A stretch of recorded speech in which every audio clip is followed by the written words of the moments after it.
कैसे हो भैया आप सभी बालक, आप सबका स्वागत है आपके अपने चैनल टीजीटी पीजीटी अड्डा 24/7 पे। और एचएसएससी की जो टीजीटी लेवल की वैकेंसीज है वो आ चुकी हैं।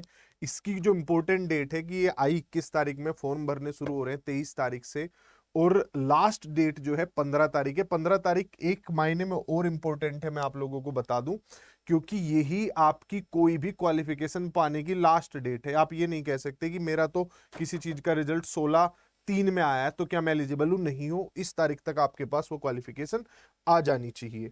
अब इससे अगर मैं अगले पॉइंट पे चलूं, आपके पास क्या क्या होना चाहिए, किस डेट तक होना चाहिए, मैं पहले बता चुका हूं 15/3/2023 ये लास्ट डेट है। क्लोजिंग डेट आपकी जो एप्लीकेशन की है वही एलिजिबिलिटी पाने की भी क्लोजिंग डेट है।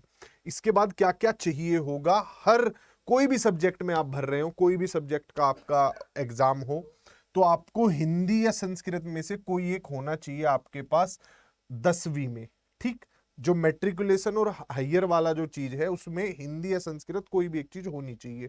इसके साथ साथ आपके पास एचटेट का सर्टिफिकेट होना चाहिए उसी सब्जेक्ट में जिसके लिए आप फिल कर रहे हैं। असेंशियल क्वालिफिकेशन जो सब्जेक्ट की है, यानी ग्रेजुएशन में आपके पास वो सब्जेक्ट होना चाहिए।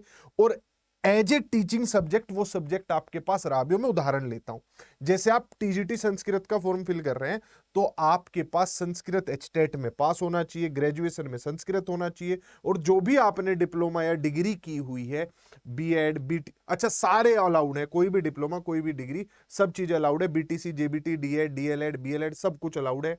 बस उन जो आपने डिप्लोमा डिग्री किया है उनमें वो subject as a teaching subject होना चाहिए। ठीक, अपनी मार्कशीट देख लेना। मिनिमम एज 18 है और मैक्सिमम एज 42 है। 18 से 42 के बीच होना चाहिए। 4600 ग्रेड पे की वैकेंसी होती है। नंबर ऑफ वैकेंसीज की बात करूं तो मैं ये है रेस्ट ऑफ हरियाणा में, और अगर बात की जाए मेवात में तो वहां पे भी मतलब इन्हीं वैकेंसीज का थोड़ा छोटा छोटा सा एक जो वैकेंसीज है वहां पे भी है। अब बात कर लेते हैं एज रिलैक्सेशन की। शेड्यूल्ड कास्ट को 5 साल, बैकवर्ड क्लास को 5 साल की छूट मिल रही है इसमें, और जो डिसेबल्ड पर्सन है उन्हें भी छूट मिल रही है। लेकिन इसमें एक इंपॉर्टेंट पॉइंट मैं आप लोगों को बता दूं, ये वाला, कि आप छूट मिलाकर भी 52 साल पार नहीं कर सकते हैं। ये कुछ मेन है। फिर आपका एक्स सर्विसमैन, विडो वगैरह वाले जो है वो आप देख सकते हैं कि बाकी क्या क्या एज रिलैक्सेशन मिल रही है। अनमैरिड वुमेन को क्या मिल रही है, वाइफ्स ऑफ मिलिट्री पर्सनल को क्या मिल रही है, विडो और लीगली डाइवोर्स वुमेन को क्या छूट मिल रही है। लेकिन कोई भी छूट मिला के आप 52 साल पार नहीं कर सकते हैं अनटिल अनलेस आप एक्स सर्विसमैन नहीं है। तो एक्स सर्विसमैन को छूट एक्स्ट्रा मिल रही है 52 साल से भी।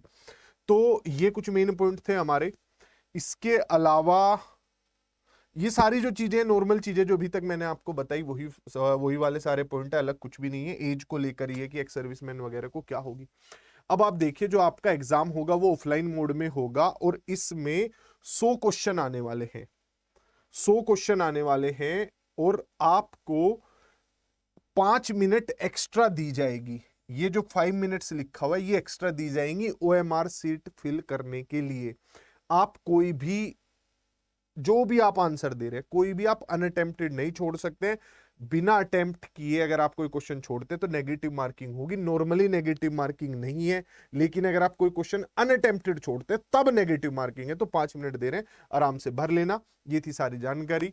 फॉर्म भरने शुरू हो गए हैं तो फटाफट जाइए और भर लीजिए। और अगर आप इन सब चीजों से रिलेटेड कोई भी बैच परचेज करना चाहते हैं तो adda247.com विजिट कर सकते हैं। और तब तक के लिए हमारे चैनल टीजीटी पीजीटी अड्डा 24/7 को सब्सक्राइब कर लीजिए।